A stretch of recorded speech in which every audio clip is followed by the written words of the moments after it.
मित्रांनो, पिकांची वाढ चांगली झाली आहे. पिकं आता फुलावस्थेमध्ये. फुलं लागण्या अगोदरची जी अवस्था आहे ती म्हणजे फुलकळी अवस्था.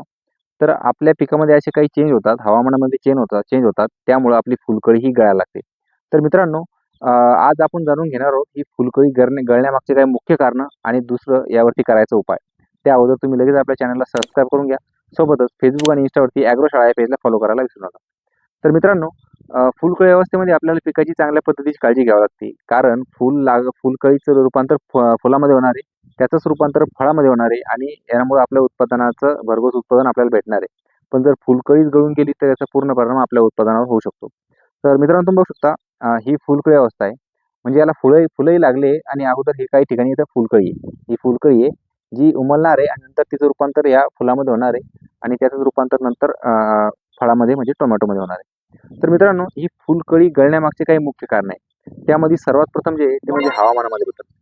फुलकळी अवस्थेमध्ये हवामानामध्ये जर एकदम बदल झाला, तर त्यामध्ये एकदम कडाक्याची थंडी पडली किंवा कडाक्याचं ऊन पडलं, तर या दोन्ही स्टेजमध्ये आपल्या पिकावरती ताण पडतो आणि हा ताण सहन न होऊन आपल्या पिकाची फुलकळी ही गळायला लागते.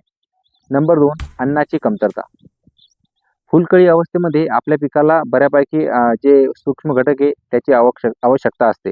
त्यामध्ये स्फुरद असेल, बोरॉन असेल, कॅल्शियम असेल, याची मस्ट म्हणजे हे मस्ट आहे आपल्या पिकासाठी. याची खूप आवश्यकता या स्टेजमध्ये आपल्या पिकाला असते.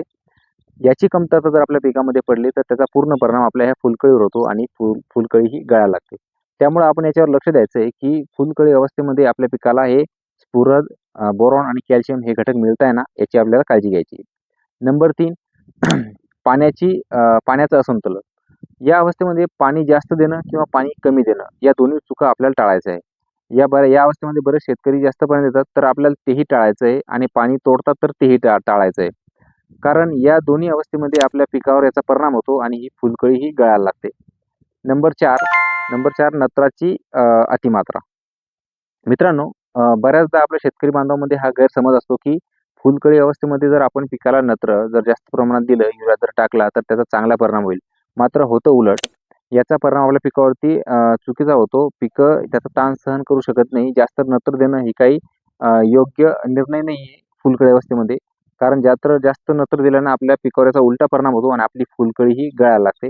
त्यामुळं फुलकळी अवस्थेमध्ये अतिनत्र देण्याचं जे आपलं निर्णय आहे तो आपण रद्द करावा. आपण अतिनत्र आपल्या पिकाला देऊ नये. नंबर 5, संप्रेरकांचं असंतुलन. या स्टेजमध्ये नैसर्गिक वाढ आपल्या पिकाची होत असते आणि ही होत असतानाच आपल्या पिकामध्ये काही इम्बॅलन्स होतात, हार्मोन इम्बॅलन्स. तर याचा नैसर्गिकरित्याच परिणाम आपल्या पिकावरती पडतो आणि ही फुलकळी गळायला लागते.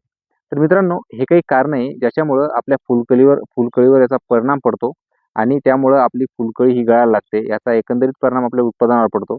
आता ही फुलकळी जी गळती ही रोखायची कशी? तर यासाठी बेस्ट आहे, तुम्ही बोरॉन घेऊ शकता.